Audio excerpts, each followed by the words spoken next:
Okay, well, for those of you just joining us, we've spent the first 15 minutes of class talking about important things that are off the record. Let me just summarize that again, shall we? We talked about how carbonyls are reactive as electrophiles at the carbonyl carbon because the LUMO is the carbon-oxygen pi star. We've talked about how this resonance structure here with the positive charge on the carbon tells you that the carbonyl carbon is electron poor. And then we've said the general pattern for carbonyl reactivity involves nucleophilic attack of the nucleophile at the pi star, breaking the pi bond. That is an addition step.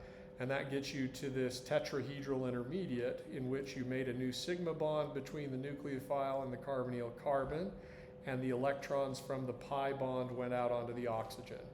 You can tell that has to happen because of the octet rule and because of the LUMO's identity as an anti-bonding orbital. You have to break the pi bond. We've said that the tetrahedral intermediate has two potential fates. It can be protonated on the carbonyl oxygen by some acid. We don't know what that is, water or perhaps an enzyme side chain in an enzyme active site. In any case, the product of that is an addition product. You add both the nucleophile and the hydrogen in place of where the pi bond should be. And then if the Y group is a good leaving group, if it has a weak carbon Y group weak bond, and therefore a low energy carbon Y group sigma star, then lone pairs on the oxygen can attack the carbon Y group sigma star to create a new pi bond, and the Y group leaves, and that's an elimination reaction. And whether one happens or the other happens is going to depend on the identity of this Y group. If Y is a really good leaving group, if it's pretty stable with a negative charge, then maybe we'll only see addition plus elimination, which gives us a substitution product. On the other hand, if the Y group is a terrible leaving group, then the only thing that can happen is protonating on the carbonyl oxygen.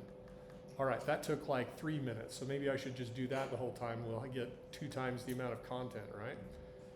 All right, so we're going to spend some time talking about what these Y groups can be, and then we'll use what we learn about them to predict what will happen to the corresponding carbonyl compound. If you can get this, you'll always have a good idea of what to do in a reaction, even if it's unfamiliar. So let's consider the types of leaving groups that you might encounter. And we're calling these Y minus, okay? First, let's talk about what makes a good leaving group a good leaving group. First, good leaving groups.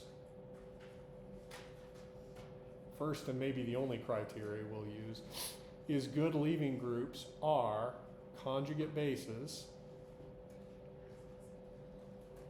of strong acids. Let's talk about why that makes sense. Why are strong acids strong?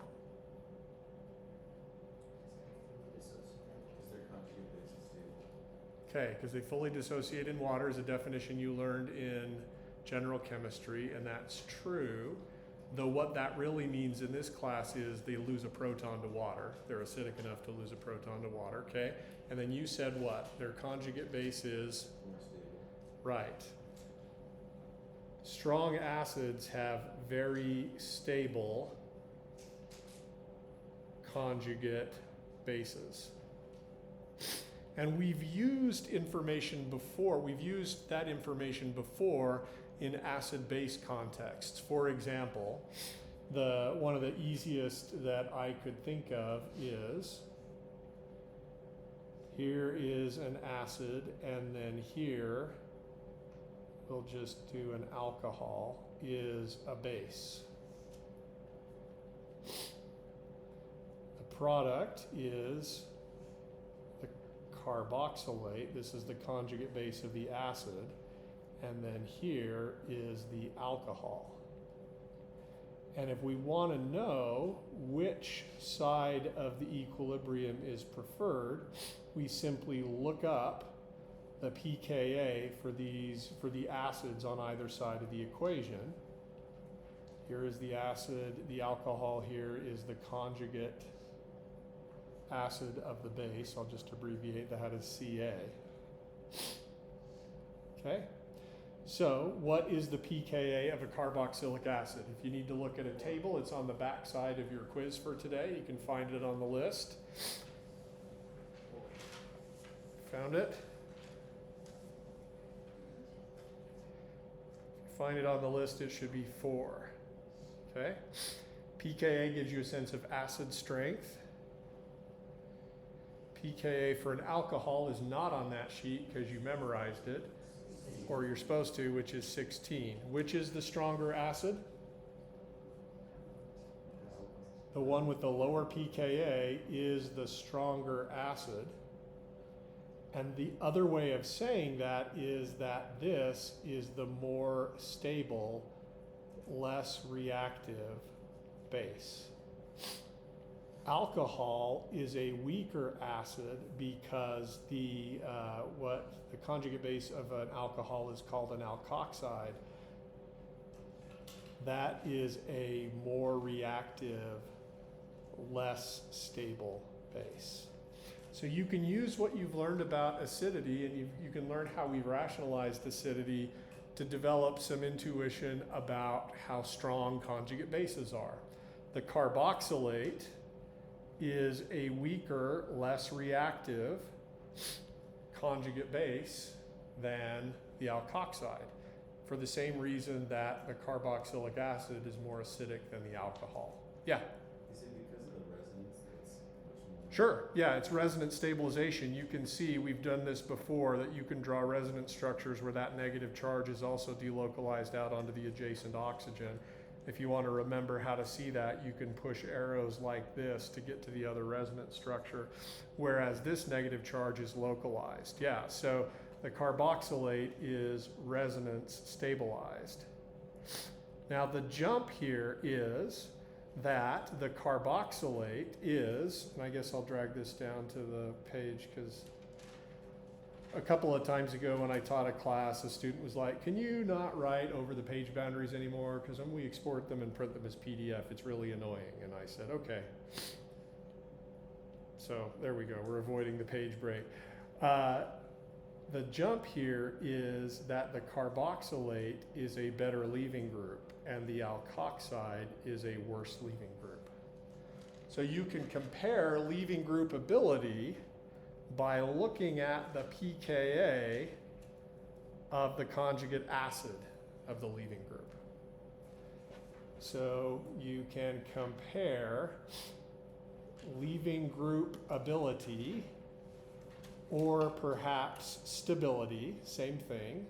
How stable is the Y group on its own without its electrons, by comparing pKa, or in other words, acidity of the conjugate acid, which in this case would be HY, or the Y group with a hydrogen on it. Right?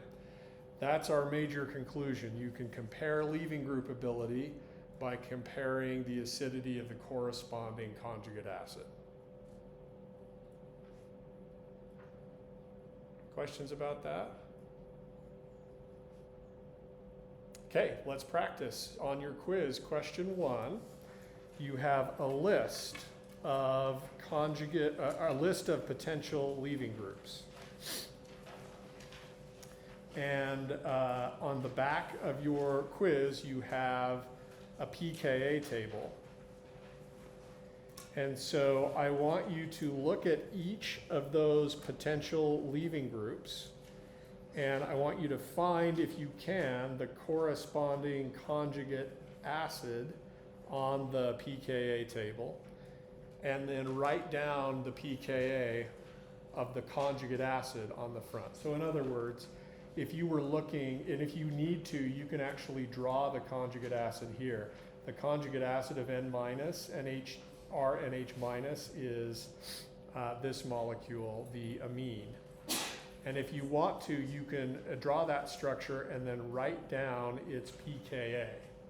And then I want you to use, once you've done that for each of them, I want you to use that information to rank these leaving groups in order from best to worst. And then let's talk about it. Okay, get to work. Might take you a while. We can spend, I don't know, 5 minutes on it. I'll wander around and answer questions.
Okay, couple of questions that have come up that may be helpful to you. There have been some questions about how to read the pKa table. One question was, I can't find CH4 on the list. And what you want to do when you can't find something exactly the same on the list is you want to ask yourself, what kind of bond am I thinking about? I'm thinking about a bond between hydrogen and an sp3 hybridized carbon. And this pKa of 50 is the pKa for, and it's not necessarily drawn that great, but it's the pKa for one of the protons in ethane, which is also an sp3 hybridized carbon-hydrogen bond.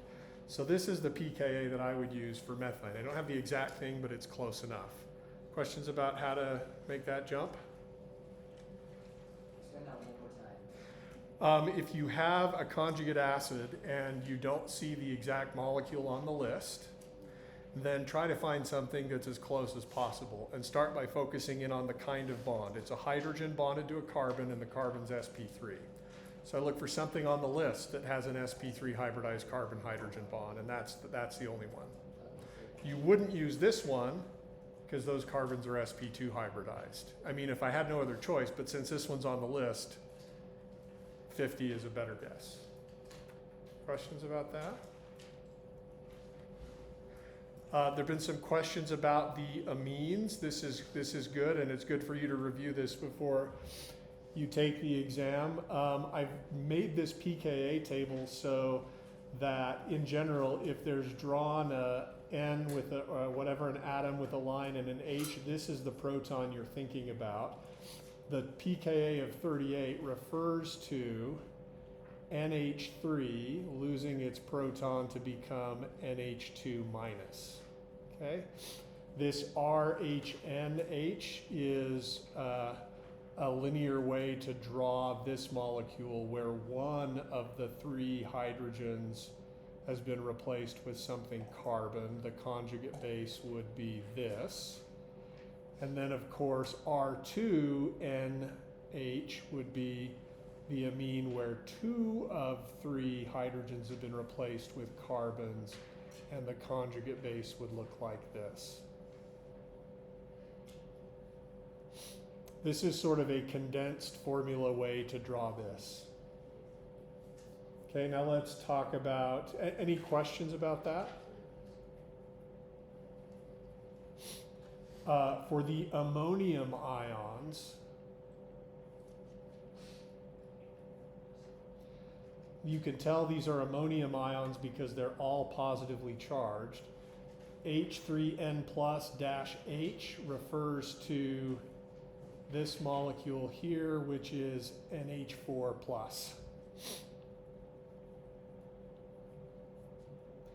And I could have drawn it that way, and that either way is fine to draw it, only I wanted to be real clear that this number 9 referred to loss of this proton.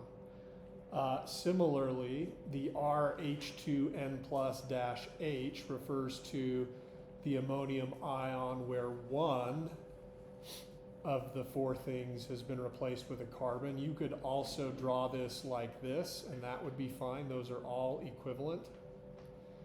Of course, then this R2HN plus dash H would be the ammonium ion where two out of the four groups was replaced, and you could also draw it like this, and then you could, and so on, you could go to the ammonium ion that looks like this, that you could also draw like this. Okay? Those are all equivalent ways. Yes? So for NH2, how is that a positive charge for NH2? Okay, I hear you saying NH2. Where are you seeing that? So just looking back at the prompts. Here? Well, just like looking back at the prompts at number 2 and the huge Euro 10-6 that we had to solve, there is just NH2 molecules that we were to assume were already positive charged. Okay. Yeah, so here is the NH2 in this peptide. This is your problem 4 from problem set 2. How is that a plus? It isn't. As drawn, it's drawn neutral. But your job is not to know, but as with any groups in this molecule, they can either gain a proton or lose a proton depending on pH. So your quest in this problem was simply to determine what form is going to dominate as a function of pH. That's different than the task we're currently doing, but the way you did that back then was to say, okay, NH2 has a positively charged conjugate acid, RNH3+, and it losing its proton to become neutral NH2 has RNH2 has a pKa of 11. Also, RNH2 neutral has a pKa of 38 to lose a proton and become RNH-.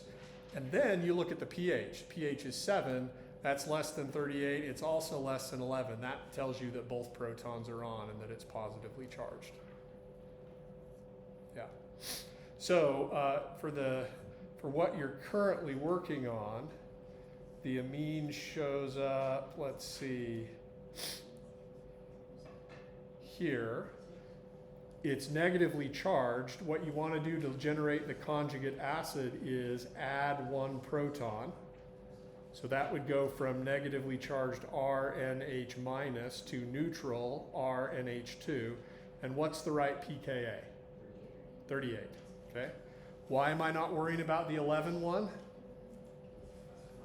Because this is the conjugate base that I was given. If I had given you how good of a leaving group is this, RNH2 neutral, then you would look up the conjugate acid of that. All right, do you need more time, or have you gotten decently far on this? Okay, how about this one? This one's called, the negatively charged sulfur is called a thiolate. What's the right conjugate base? Okay, that's called a thiol. And what's the right pKa? 8. So if I were going to compare now, which is a better leaving group? The nitrogen, the conjugate base of the amine, or the thiolate? Which is a better leaving group? Thiolate. You can tell that because it's the conjugate base of a stronger acid. The reason the acid is stronger is because its conjugate base is more stable. Sulfur, and the reason S- is more stable than NH- is that sulfur is larger and it spreads out its electron density more widely through space. Electron delocalization is stabilizing. But even if you didn't know that, if you have access to a pKa table, you can tell. How about H-? What's the corresponding conjugate acid? Yeah, H2. Just add a hydrogen. What's that pKa? 35. So, better or worse than thiolate? Worse, but not quite as bad as RNH-. Okay, how about CH3-? Methane, CH4, pKa is 50. So even worse than H- or RNH-. What did you do with this one? What's the right conjugate base for this phosphate that's a dianion? What are you going to do? Just add how many hydrogens? Just 1. So I'll add this. That's the monoanion. And what is its pKa? Yeah, 7.2. Now there's a question back there about that. Does that sort of explain it? That's what I got. I just Yeah. didn't know why I should choose that, why I should have. Right. There's another number on the table that is listed for this, where the R group is, we're being generic. Whatever this is, it's neutral. The pKa of 2 refers to loss of a proton to give the monoanion. So that would be the same pKa if what was over here was also an OH. Yeah. Okay. How about the alkoxide? Its conjugate acid is what? Alcohol, pKa. Okay. Carboxylate. Yeah, pKa 4. And Cl-. HCl, and that pKa is -7. So, with that information, we should be able to rank them in terms of leaving group ability. Best leaving group to worst leaving group. So let's give that a try. Where would we put, which is the best leaving group on this list? Well, the conjugate acid is the most acidic, but I asked which is the best leaving group. There you want to do the conjugate base. So that would be chloride, Cl-. Okay, so Cl- is a better leaving group than, okay, who shows up next? Carboxylate, good. Which is a better leaving group than, oh yeah, phosphate ion. Not by much, by, pretty well close. And then what? Then the sulfur containing thiolate, good. Then what? Yeah, then I guess alkoxide is next. And at that point, hydrogen, which is better than RNH-, which is better than the methyl group. Okay, good. Excellent. So now we've looked at leaving groups, and we've got a sense for their relative leaving group ability. I'm just going to put that there. Yes? So for the R group, what do you mean when you say that it's neutral? Does that just mean that it doesn't have so much charge? That's right. It's when I say, and some of the, I think maybe the question is, okay, buddy, you showed me this on the table. I didn't know that the number for this would apply to this situation. And this R group can be something that has a carbon on it. It can be something that has an oxygen on it. Doesn't matter as long as it's not a negative charge.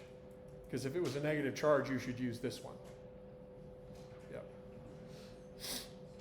Good question. So R groups never have a charge on it? Is it incorrect? In a table like this, we assume the R group is not charged.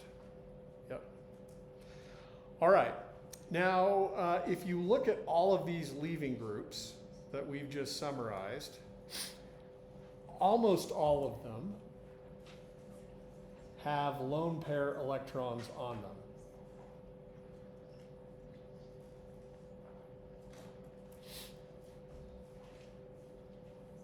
Especially on the atom that's negatively charged. And so this order of leaving group ability can be related to how reactive are the lone pair electrons on the atom that leaves. You would conclude that these down here would be most reactive and these here would be least reactive as nucleophiles.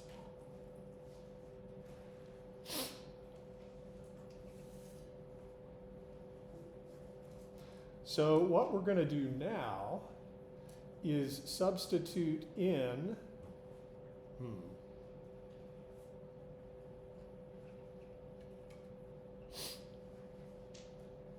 what we're going to do now is trying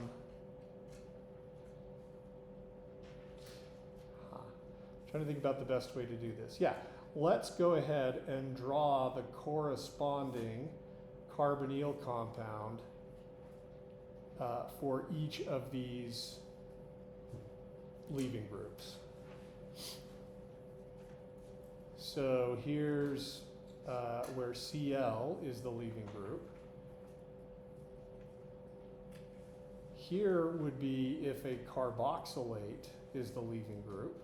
And I'm just going to highlight what the leaving group is. Do you notice how in these structures the electrons that were on the negatively charged leaving group are now in this bond between carbon and the leaving group?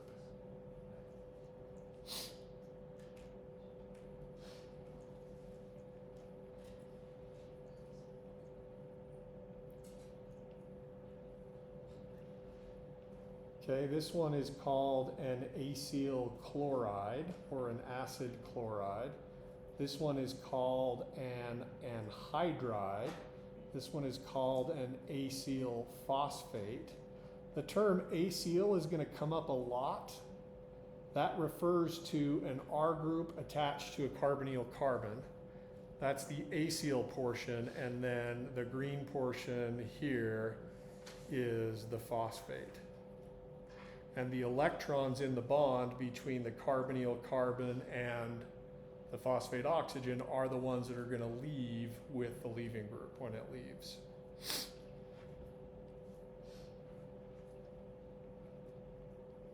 This functional group is called a thioester. It's a sulfur version of another functional group that you might know better, which is this one. This is called an ester. Let's see, this one is an aldehyde.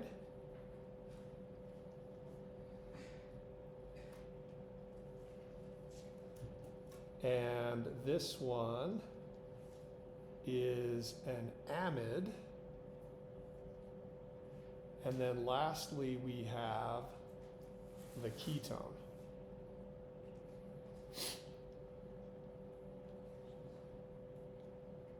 All right. So our focus so far has been on identifying leaving groups, and the reason we want to do that is because if we have a good leaving group, our molecules can undergo addition plus elimination to give a substitution product, whereas if we don't have a good leaving group, we often see addition products. I want to add a couple of items to the list that weren't on your quiz.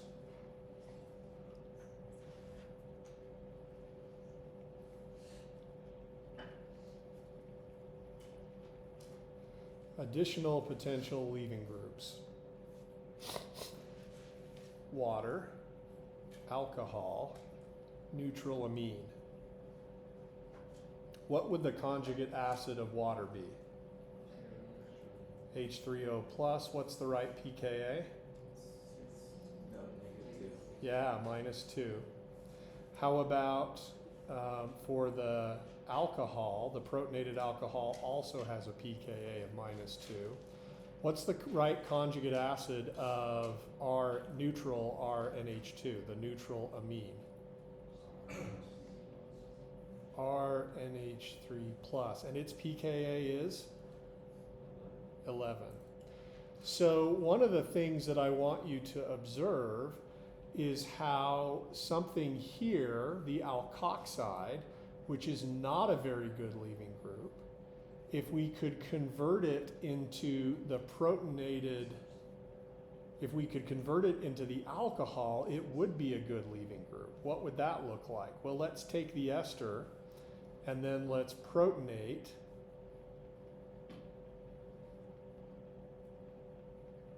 Let's protonate the alcohol, the oxygen on the ester. Protonate the alcohol oxygen on the ester. Do you see how this leaving group,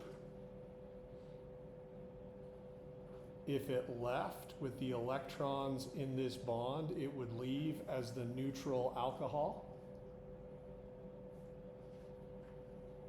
So you would conclude that the protonated ester has a much better leaving group than an ester does.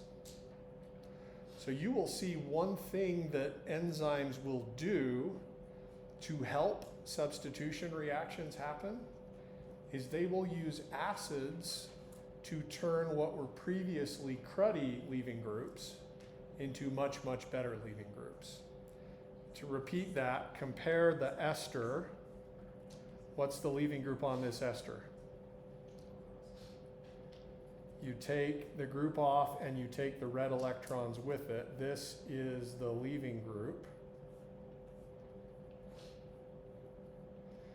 Negatively charged oxygen.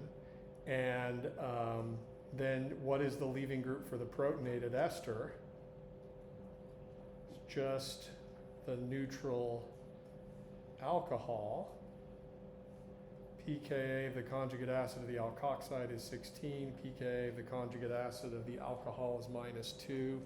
This is a much better leaving group, and that makes the protonated ester much more likely to do substitution reactions. Okay? Yeah. What would that look like if you were to leave? The alcohol?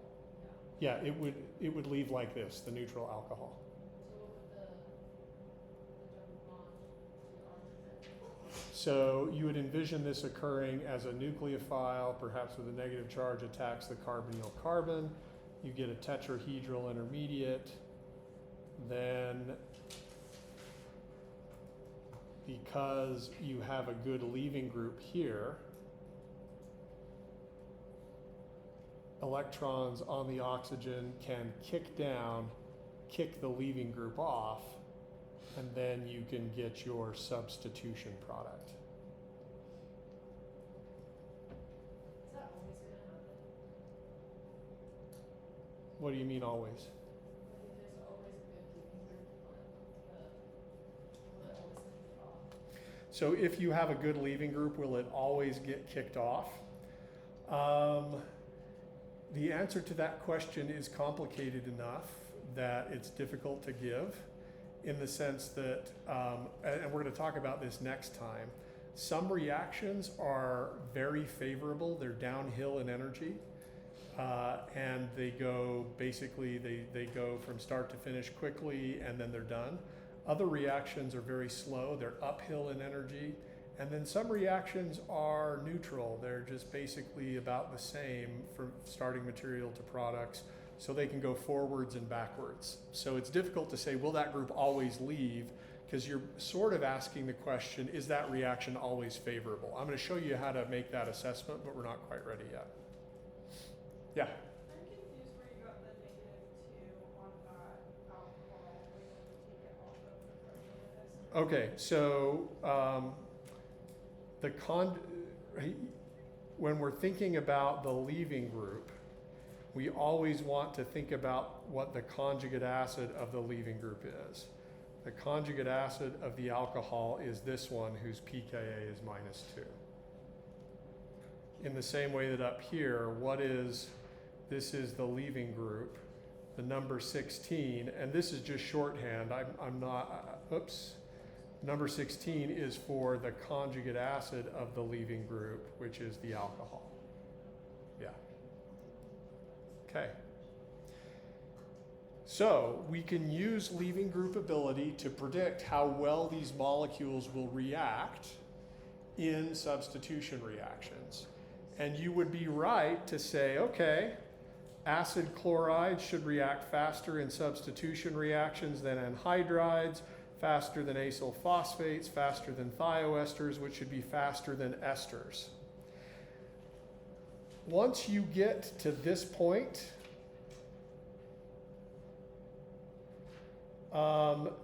aldehydes and ketones don't do substitution reactions.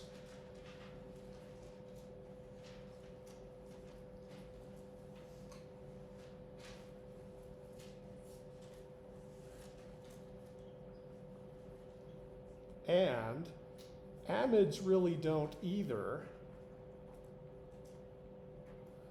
unless they are protonated first.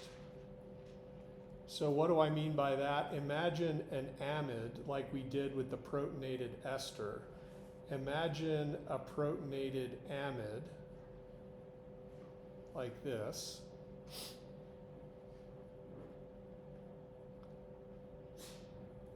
Here is the bond between the nitrogen and the leaving group. The electrons in that red bond are going to leave with the leaving group when it leaves. The leaving group would be the neutral amine.